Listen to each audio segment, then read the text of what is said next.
Hey everybody, welcome to my office and welcome back to my YouTube channel. Well, in today's video, I'm going to go through steps that you can do to troubleshoot problems that you're having with, well, it's a photography channel, so your camera, your lenses, your flashes, but I'm also going to cover off things that will help you, troubleshoot your smartphones, your laptops, your TV sets, your microwaves, your cars. And there's things that you can do that won't cost you any money, take very little time to hopefully solve problems that you're having. But because we are a photography channel, we're going to mainly talk about cameras and lenses and that sort of thing. So who am I? Why am I doing this? My name is Mike Patterson. I've been a full-time professional photographer located here in Southern Alberta, Canada for over 38 years.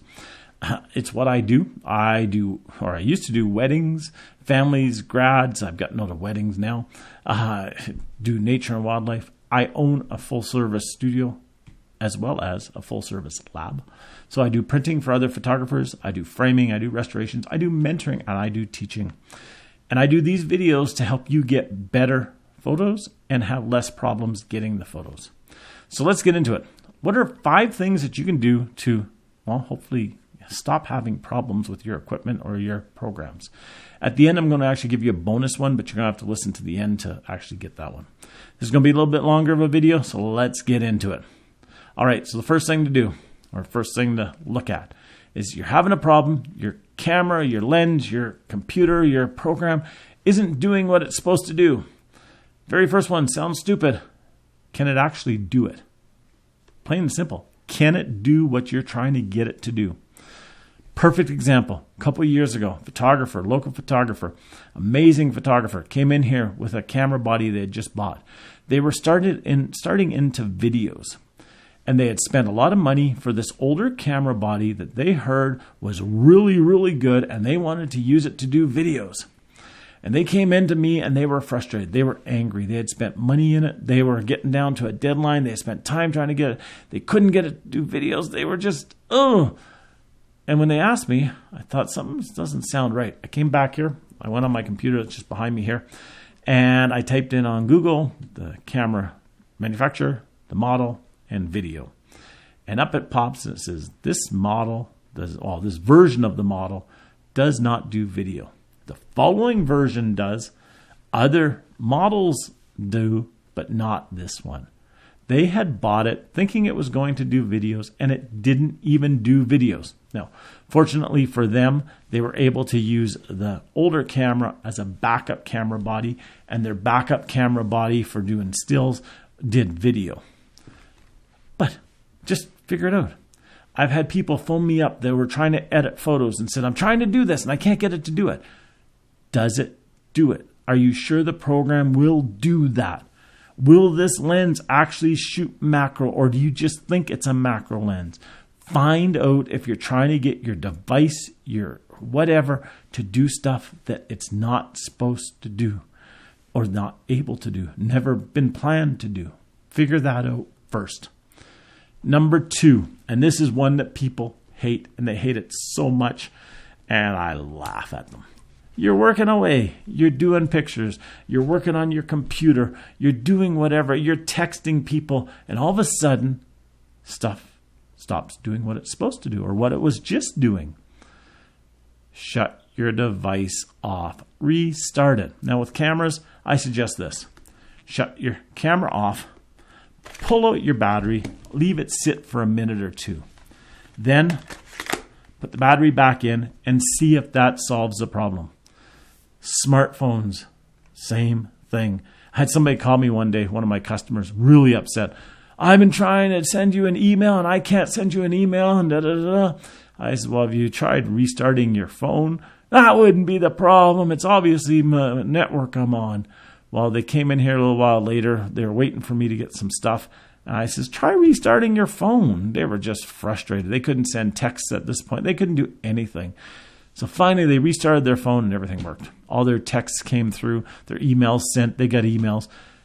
Start the program, start the equipment over again. And that a lot of times will solve the problems. Now, number 3. This goes along with the previous one, but it's a little bit more advanced. Disconnect everything from your device from whatever's causing you the problems that you can. Perfect example, on your camera, take the lens off. Pull out the camera cards. Take the extended grip off. Take it back to as basic as you can get it.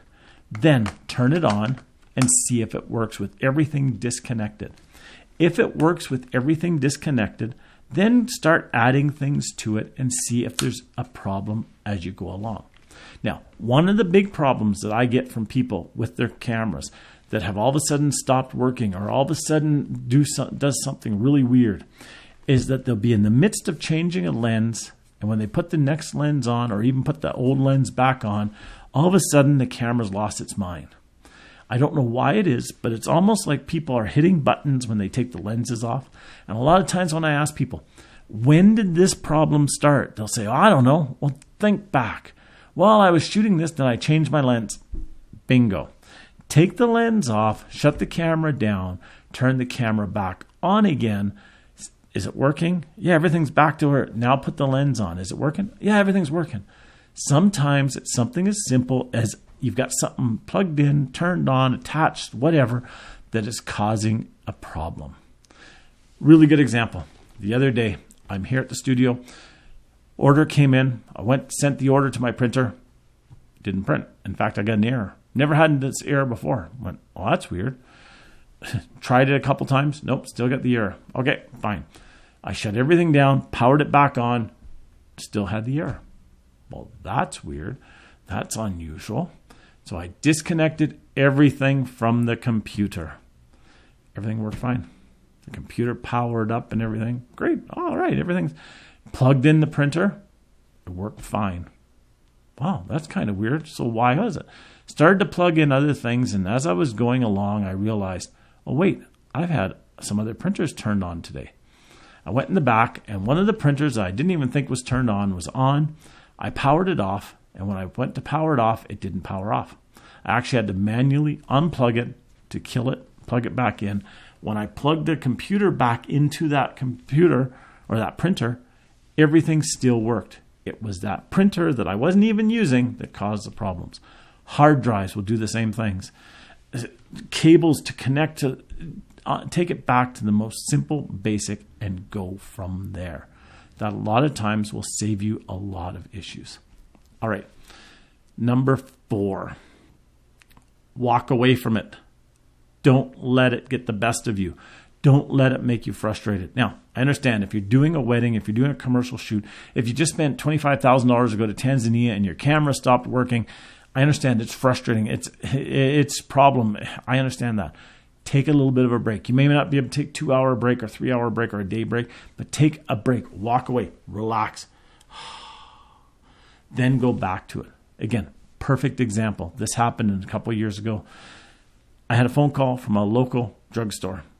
They had taken in an order from a client for a restoration. They had tried it in store. They had sent it to another store. Every time they presented it to the customer refused it. They hated it. So they said, we'll spend up to $250 if you will fix this image. I says, great, no problem. Send me the image. Now, honestly, I didn't care if I fixed their image or not. They're a competitor and they're just not nice people. But I thought it was a challenge, and hey, it's $250, so let's see what I can do. Maybe I'm better than what they are. I got it, putting on my computer here. As it's on my computer, I started reading the letter that came with it, all the problems that they had. And I started to get as frustrated as everybody else that was involved with this project. It just was frustrating. This is wrong. That's wrong. This is wrong. We tried this. We told them this. We couldn't do. And I just, I started trying to fix things. And finally I just got frustrated. I did something that I never do. I actually took a lunch break. Usually I have my lunch over here. I sit here, listen to music or whatever. I had to leave the building. Came back from lunch an hour later, turned on the computer, opened up the file, looked at the file, and I don't know if it was the way I turned my head or the way I blinked or the way that whatever I did, I all of a sudden went, I know what the problem is. The guy has 3 eyes. And sure enough, someone, when they were doing the original cloning, somehow cloned an eye sort of off, but it wasn't really there. But if you looked at it, it didn't feel right, and the picture didn't look, and it was just one of those stupid things. It's like, if you squint at this picture, is it dressed blue or is it dressed yellow? If you look at this, do you see the number 8 or the number 81? People have this problem that you get so involved with it that you just can't get out of it. In that case, I quickly cloned the eye out, what was ever there of the eye, the brow and everything else. I got rid of it. I adjusted the saturation a little. I adjusted the levels a little bit. I phoned the photo person. They came over with the store manager. They looked at the image, says it looks great to us. They paid me $250. A week and a half later, I heard from the photo person that the customer loved it. It's just a simple thing that you get so involved, you get so frustrated that you just can't get away from it. So turn it off, step away from it, come back later. Now, number 5 is similar to this, but it's one step on, and that is find a third party to help you with the problem. Find somebody that's not connected to the issue to look at it. And yes, this can mean sending it back to the manufacturer. And people hate when I say that, but it can be that. I seem to be the third independent person that a lot of people come to. In fact, I get lawyers coming to me for advice about photos, and I get people coming to me with the camera, and they just want somebody just to be an independent third party, not involved. What would I do? What do I think? And sometimes I figure it out. Sometimes I don't. Sometimes I'll take a lens and go into my studio, and on my test chart, I'll do a focus test, and I'll say, I'm sorry, but your lens is working perfectly. There's no problem with your lens. There's no problem with your camera.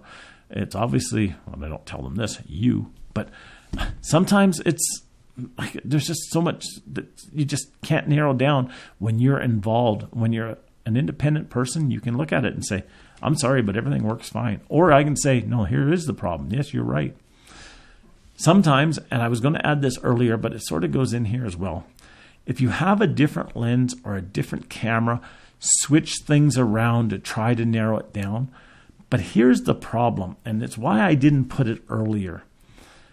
Sometimes when you try to do it and you're the person that is involved, that's frustrated, that's angry, even though you take the lens that's causing you trouble and you put it on another camera and that lens is broken, you all of a sudden go, well, it seems to work good on that camera. Why didn't it? Or if you try a different body, you're all of a sudden.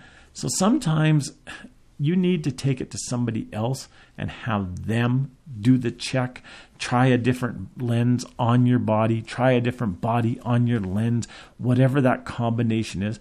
Because once you get frustrated and once you get to a point, you just don't see clearly. So try that. And then finally in that whole thing is you may have to send it to the manufacturer. I'm sorry. And the bonus one. The bonus one is this, and it applies to cameras with no problem, but be careful with other devices. And that is go in and reset your device to the factory settings. Go in and hit reset. Go in and hit remove all custom functions. Go in and say factory reset, whatever it is. Now, be careful. Resetting your camera should not erase the images on your card. But I always tell people, take your card out just in case. Get them downloaded to your computer just in case. Just in case you hit format and it's the wrong format. But format your camera. Format your lens if you happen to have a lens dock or you've adjusted your lens in any way. Hit everything so that it's all back to factory specs. That way your camera is back as good as it can be with nothing programmed into it, and you can go from there. I've even told people, take the lens off, reset the camera with the lens off, put the lens back on, reset the camera again with the lens on. Do whatever you have to do, but reset the camera so it's back to factory specs. Now, resetting does work for smartphones. Resetting does work for computers, many other devices, but I'm not an expert on those, so I'm not going to tell you to do it on those. And the final little point about this, I would have mentioned resetting earlier, but resetting your device is one of these things that if you do it too early, it may not be the problem, it may not be the solution. So doing it too early just isn't worth it. You can put this in as number 1 if you want. You can put this in as number 2 or number 3, whatever you want. But I find if you work through in this situation and maybe putting the resetting as number 5 and then contacting somebody else as number 6 is what you want to do. But those things in that order seems to work best for most people. So until next time, have yourself a great day. We'll talk to you soon. Get out there, take some amazing pictures. Bye-bye now.